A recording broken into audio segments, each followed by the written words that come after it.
अपना दिव्य अवतरण के माध्यम से तत्कालीन समाज की कुरीतियों को दूर करने के लिए एक दिव्य साधना को आगे बढ़ाने का कार्य किया था। ऐसे पूज्य अघोराचार्य बाबा कीनाराम जी की इस पावन जयंती कार्यक्रम पर मुझे आप सबके बीच आने का सौभाग्य प्राप्त हुआ है। मैं इस अवसर पर पूज्य अघोराचार्य बाबा कीनाराम जी के श्री चरणों में कोटि कोटि नमन करते हुए आप सबका हृदय से अभिनंदन करता हूं, स्वागत करता हूं।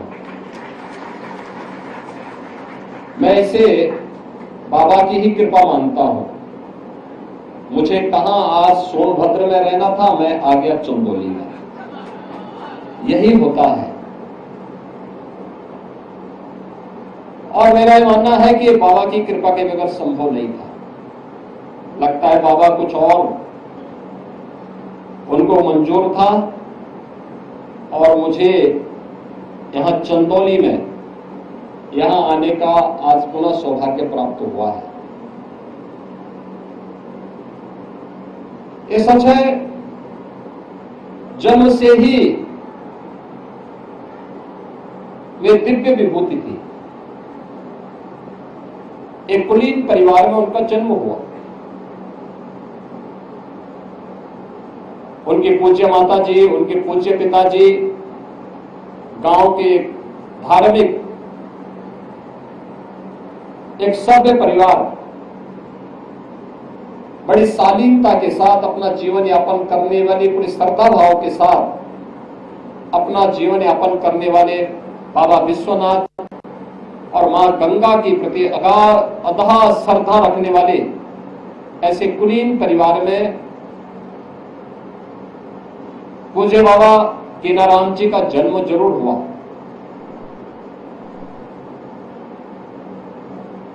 एक साधना के माध्यम से उन्होंने सिद्धि प्राप्त की और सिद्धि प्राप्त करने के बाद अक्सर होता है जब सिद्धि किसी को प्राप्त होती है या कुछ भी प्राप्त होता है तो वह उसके मद में फिर कुछ नहीं देखता, किसी को नहीं समझता।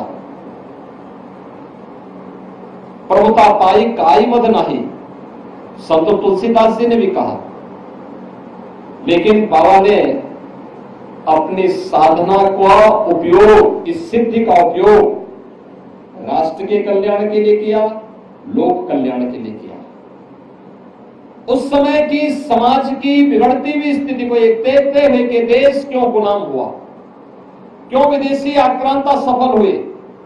एक तरफ उन्होंने समाज को जोड़ने का काम किया, दलितों को, आदिवासियों को, वनवासियों को, गिरवासियों को बिना भेदभाव से मुक्त एक ऐसे समाज की स्थापना का अलग जगाया था जो एक अघोराचार्य को ही के द्वारा ही संभव था, एक योगी के द्वारा ही संभव था, एक संत के द्वारा ही संभव था।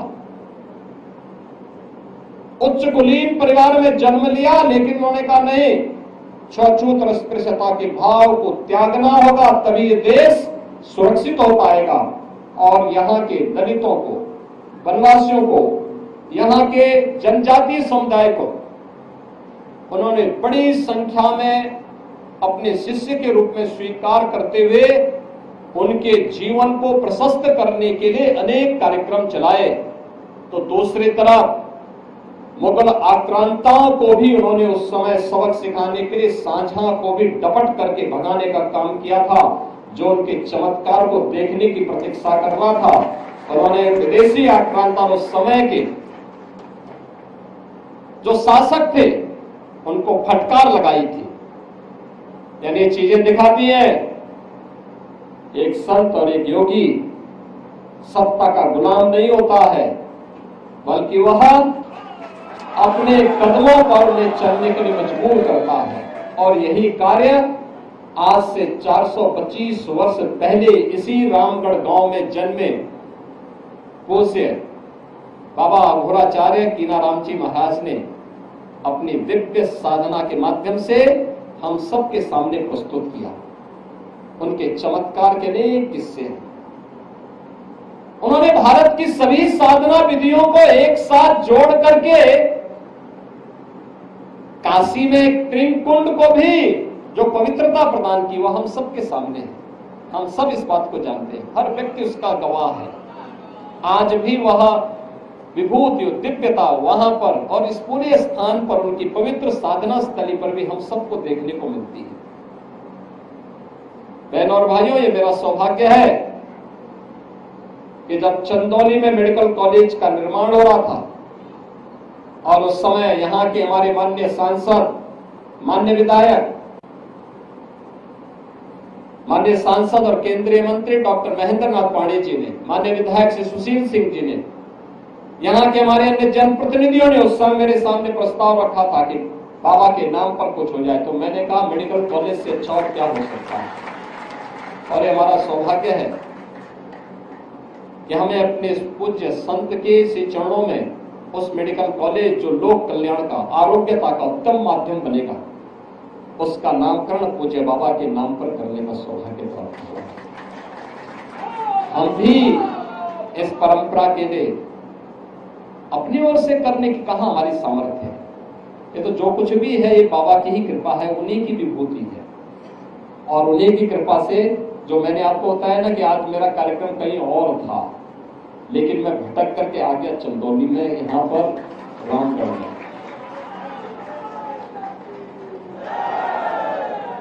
बाबा सिद्धार्थ गौतम जी को मैं समय देते देते, जब भी मैं समय देता था, पता लगता था मेरा कार्यक्रम कहीं और जगह लग जा रहा है।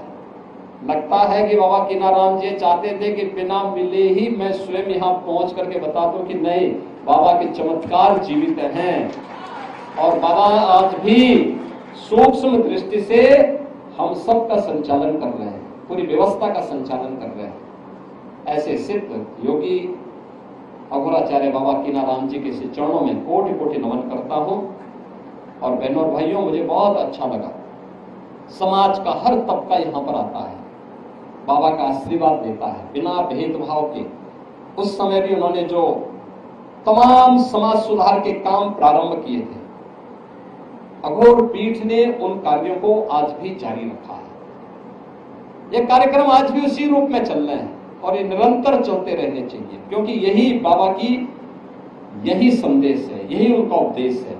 बिना भेदभाव के समाज को जोड़ना, विधवा विवाह को प्रोत्साहित करना, स्त्री शिक्षा को, महिला शिक्षा को प्रोत्साहित करना, कुष्ठ रोगियों की सेवा करना, दीन दुखियों के साथ खड़ा होना, लोक मंगल के कार्यों में बढ़ चढ़ करके भाग लेकर के हम सबका हर कार्य, सब कुछ समर्पण देश के नाम होना चाहिए।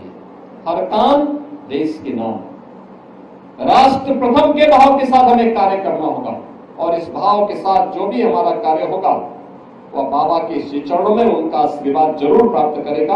आज के इस अवसर पर मैं इस पीठ के वर्तमान जो पीठाधिपति हैं अघोराचार्य बाबा सिद्धार्थ गौतम राम जी को